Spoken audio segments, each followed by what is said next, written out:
Got it. I mean, give me a left-wing Hillary policy, like a really left-wing Hillary policy. I couldn't tell you, but that's Exactly. There not, is none. But it's not the point. But you're saying you would much rather have a Hillary than a Trump. I would rather. Okay, so go back to Much rather, I don't know. So go back to he gets reelected. Why? Because his voters could care less about policies. That's what you're saying. David Pakman recently appeared on Patrick Bet-David's podcast for a discussion, and it turned into a fascinating debate. In this clip, we get to see Pakman's methodical approach as he lays out his arguments, creating a really clear contrast in their debating styles. Opinion of the U.S. has dramatically improved since Biden replaced Trump. I think that matters. I'm not an isolationist, so I think it's important that other countries respect the office of the presidency. And under Trump, it was a joke, literally laughed at the UN, goes to India, mispronounces 10 Indian names, and the crowd is just leaving. It was a humiliation everywhere he went. So I think that's it's like a soft thing that I think is really good. So the fact that we're no longer feared is a good thing. I don't know where you're getting that we are no longer feared. So you think people fear Biden? What I'm asking you is what data do you have that we are no longer feared? Well, what data is not any data to give. I mean, then how do you know it is the truth? But during Biden is when Russia felt comfortable bullying Ukraine. During Biden is even if you look at Afghanistan on the way we left, people on the left were not happy by the way we left Afghanistan. Which people? Even 82 billion. I can give you a lot of different names. Like who? CIA. Who was the CIA guy that we had here who was on Philip Mudd with a Z? What's his name?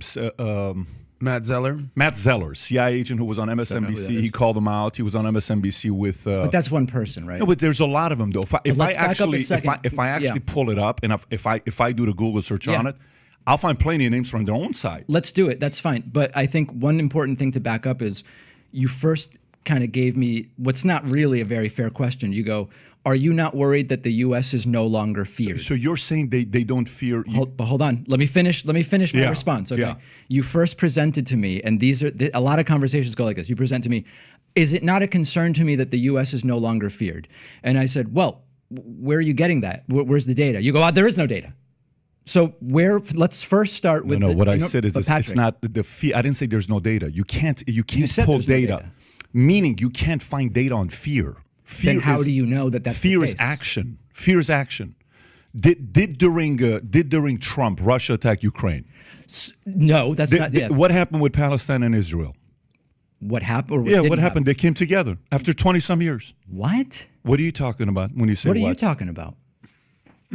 Hold on. Well, he moved the capital to Jerusalem, is what you're saying. So let's. I don't know if there's that. been peace in the Middle East or anything like that. Has there been any progress on peace? Very limited. Did moving it wasn't the capital. Did moving the embassy? The embassy. Hold correct. on a second. Let me ask the question. Did moving the embassy from Tel Aviv to Jerusalem get us closer to peace, or did it get us further away? Do either of you guys know? I don't know if you've studied this issue. There's arguments on both ends, but it has not led to peace and prosperity in Palestine, correct? Did Trump promise, this is a very critical, clear question. Did Trump promise that Jared Kushner would solve the Israeli-Palestinian conflict during the first term? That's just overreach. a yes, no. Did he promise it? I don't know if he promised it or promises made, promises kept. He was assigned to that duty. And did it happen? Did what happen? Did Jared negotiate peace? But I don't think anybody believed that peace was happening in the Middle East. So it's okay for him to make promises that are obvious lies? But make the argument. Go back to the argument about the fact that America on all polls today is, would you say, liked? What was the word you used? So I think the really important thing when we talk about this is we talk about what we can measure.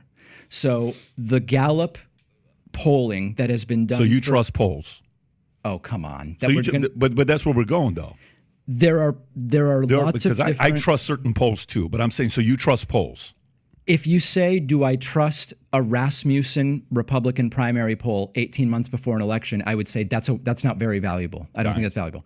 The Gallup public opinion sentiment poll that has been done over many, many presidents in the same way, I think that's a pretty good poll just to give a sense of how the world feels about the American president. I have no reason to distrust that. There are other polls where I would have a specific reason to distrust. But we're kind of going like 10 tangents here. I think if we want to talk about, am I upset that the U.S. isn't feared? Since you brought that question forward, the appropriate thing would be for you to give me the data. But no, go back to what you said. You said U.S. is what? You said you like the fact that U.S. is liked more today under Biden?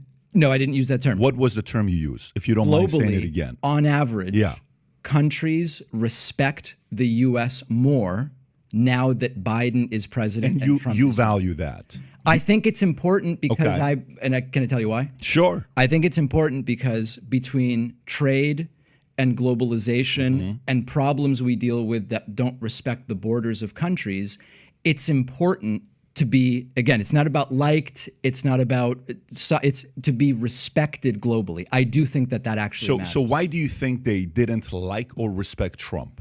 Let's see what you're going to say with that. Why do you think? Tell me. The guy's a joke. He is. Yeah. Okay. Tell us why. And Biden's not a joke. Well, You're we right. can talk about Biden. Oh, because Biden's like the GOAT and, and Trump's the joke. No. Okay, so I'm critical tell us of why Biden, he's a joke. But I think it's important to say, are we talking about Trump? This debate really highlights two different definitions of respect in foreign policy. David Pakman points to international approval polls arguing that Biden's diplomatic approach has rebuilt global standing, which is crucial for cooperation on world issues. Patrick Bet-David counters with real-world actions, like the war in Ukraine, suggesting that perceived strength and deterrence under Trump were more effective. They're both making valid points from different angles. One values cooperative respect, the other values respectful fear. It's a core disagreement. What do you think matters more for U.S. security? Let me know below. Or are we talking about Biden? No, we can talk about both, identify but let's both. talk about them one at a time. Stay on Trump. Okay, Stay on Trump fair. when he says he's a joke. Tell us why you think he's a joke. Promises made that were not kept that he told us he was going to achieve for us. Let's look at some of them. I'm going to get rid of Obamacare and replace it with, his word, a beautiful replacement where everyone will have care and it's going to be affordable. Okay.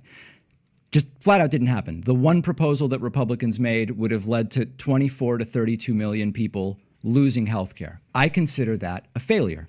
I don't think Obamacare is perfect, but it's better than the thing Trump said he was going to bring us. That was just a failure. 2, build a wall across the entire U.S.-Mexico border, which Mexico is going to pay for. It's not even worth having a conversation. I mean, just a joke. Of course, completely didn't happen. Solve the Israeli-Palestinian conflict. No progress made. In fact, to be honest, and this is, if we want to delve into that, moving the embassy from Tel Aviv to Jerusalem got us further from that because it's seen as a sort of a taunting measure if you understand the internal politics of what's going on there. Was going to, made some space travel promises. I mean, I can't think of promises he made that he did keep other than, I guess he was going to do tax reform and he did tax reform. So as a policy matter, a complete and total failure. I do think maybe the First Step Act on criminal justice reform did some good things. I'm sort of glad to give him credit on that. But so, on policy, failure. And then, on rhetoric, we could spend 3 hours just looking at quotes. So I'm curious to see exactly how you think now. So Yeah. If COVID doesn't happen, does he get reelected? Yes. Why?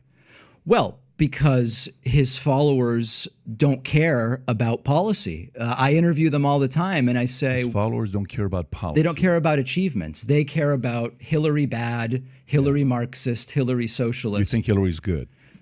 Did I say that? No, I'm asking you. Oh, no. I don't think Hillary was a good candidate, and she's to my right. No, I don't think Hillary's good, but I thought she was better than Trump. She's to your right. She's to my right. Yeah, Hillary So is she'd a be very... a moderate, conservative Democrat yeah. in your world. Yeah. Got it. I mean, give me a left-wing Hillary policy, like a really left-wing Hillary policy. I couldn't tell you, but that's Exactly. There is none. But it's not the point. But you're saying you would much rather have a Hillary than a Trump.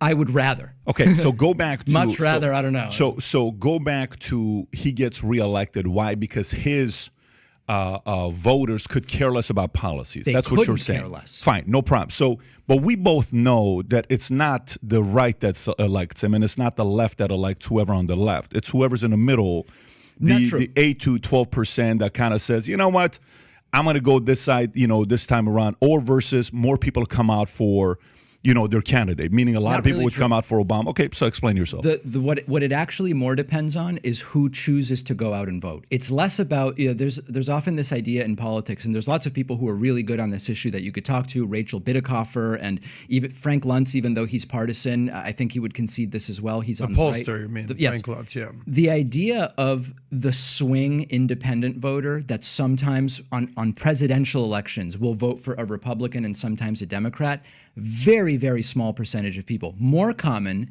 is that a candidate either activates people to vote or those same people just stay home. In the US, we have an embarrassingly low voter turnout. It's between usually 52 and 60%, I think.